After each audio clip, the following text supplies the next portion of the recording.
What you are seeing on screen is America's greatest what-if in the aviation history.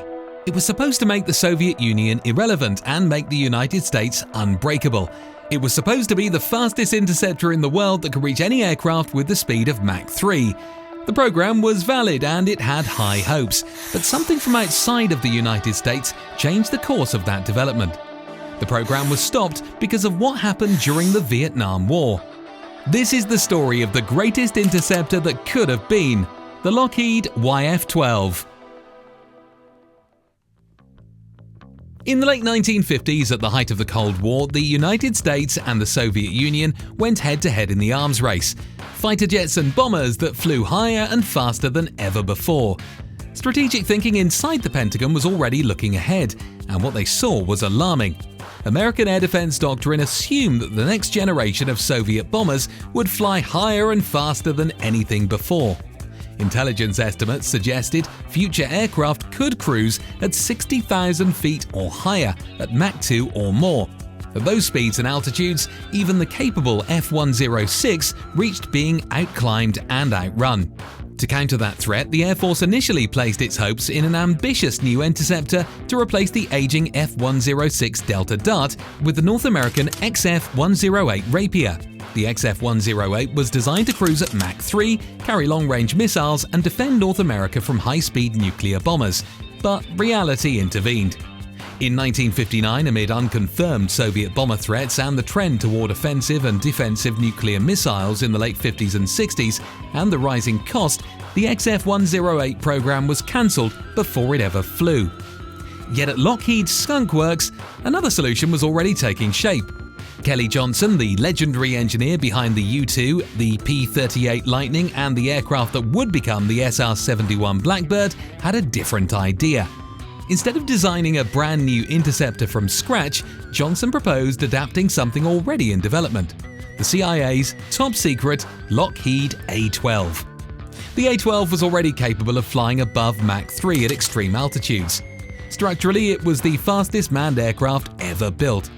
Johnson realized that with the right modifications, a second crew member, a powerful fire control radar, and internal missile bays, it could become the ultimate high-speed interceptor. The concept was elegant in its simplicity. Take the world's fastest reconnaissance aircraft and turn it into a bomber killer. Because the A-12 production line was already running, only minimal disruption would be required. The interceptor variant, initially designated AF-12, could be built using modified A-12 airframes, saving time and development costs.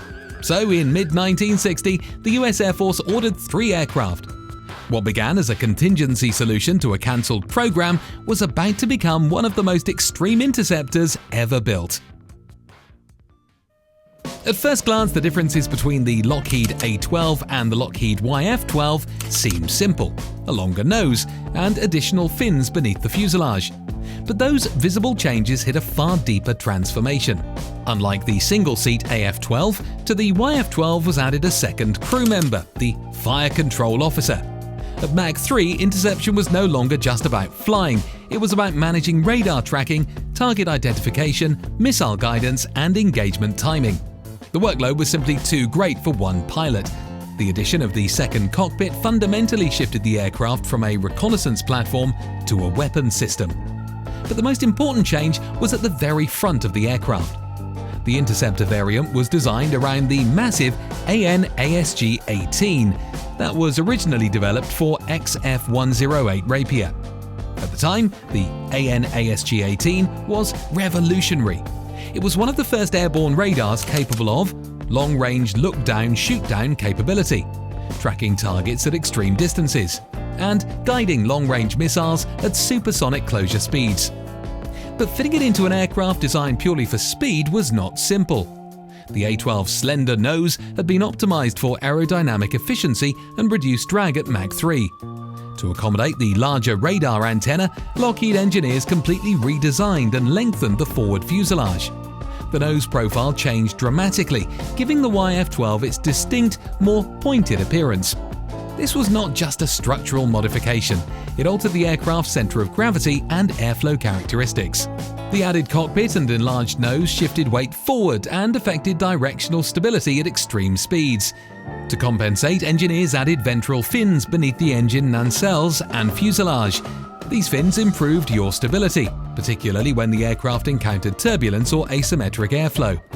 The additional surfaces ensured the Interceptor remained stable while accelerating, climbing, or maneuvering at 80,000 feet.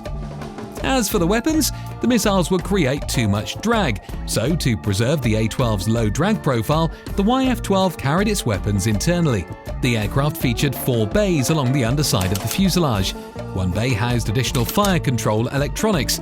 The remaining 3 carried the long-range AIM-47 Falcon. The AIM-47 Falcon missile that was specifically developed for the XF-108 Rapier. Although it was never used operationally, it was the predecessor for the AIM-54 Phoenix used in the F-14 Tomcat. The YF-12 wasn't simply an armed reconnaissance aircraft. It was one of the first true high-speed interceptor systems, designed to detect, track and destroy targets at ranges and altitudes no other fighter could reach. The Lockheed YF-12 made its first flight on August 7, 1963 from the secretive skies above Groom Lake. Just months later, on February 24, 1964, President Lyndon B. Johnson publicly revealed the aircraft's existence. But this announcement wasn't just about transparency, it was strategic misdirection. By showcasing the YF-12 Interceptor, the administration effectively concealed the far more sensitive Lockheed A-12 reconnaissance program that remained classified under CIA control. But the YF-12 was no paper tiger. The aircraft reached a speed of 2,070 miles per hour and an altitude of 80,200 feet. It completed 6 successful missile firing, with only 1 failing due to malfunctioning of the gyroscope in the missile.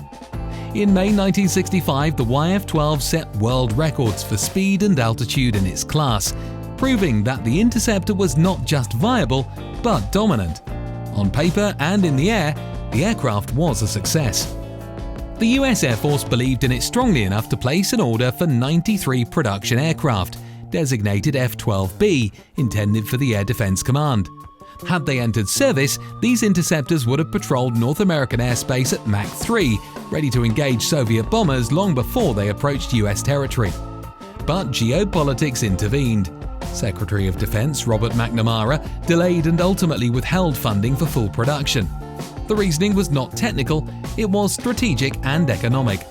The funds were withheld because of the Vietnam War. The United States couldn't have both the cost of the war and also the new Interceptor, and also an updated intelligence report placing a lower priority on the defense of the continental United States. And so, despite its unmatched performance, the F-12B production program was cancelled in 1968 before a single operational squadron could be formed. The YF-12 became a victim of timing. It was built to defeat a future that strategic planners slowly stopped believing in. Yet its story did not end there. 2 surviving aircraft were transferred to NASA, where they flew throughout the 1970s in high-speed research programs. Data gathered from those flights contributed to advances in supersonic inlet control, structural heating research, and propulsion studies, knowledge that would influence future aerospace development. In the end, the YF-12 never defended American skies, but it proved something else entirely. That an interceptor could fly at Mach 3, carry long-range guided missiles, and dominate the upper atmosphere. The YF-12 never intercepted a Soviet bomber. It never stood alert on a frozen runway waiting for an incoming threat, and it never became the shield it was designed to be. But it did prove something extraordinary. It proved that an interceptor could fly at Mach 3, that a radar could track and engage targets at unheard-of distances. But by the time the YF-12 was ready, the nature of war had changed. Ballistic missiles replaced bombers as the primary threat. Budgets were redirected. Priorities shifted. The future it was built to defend never fully arrived. And yet its DNA lived on. In the SR-71 that followed, in the AIM-54 Phoenix carried by the F-14, and in the high-speed research that shaped decades of aerospace development. The YF-12 was not a failure. It was a glimpse into a different version of history. America's greatest what if. Until next time, fly high and stay curious.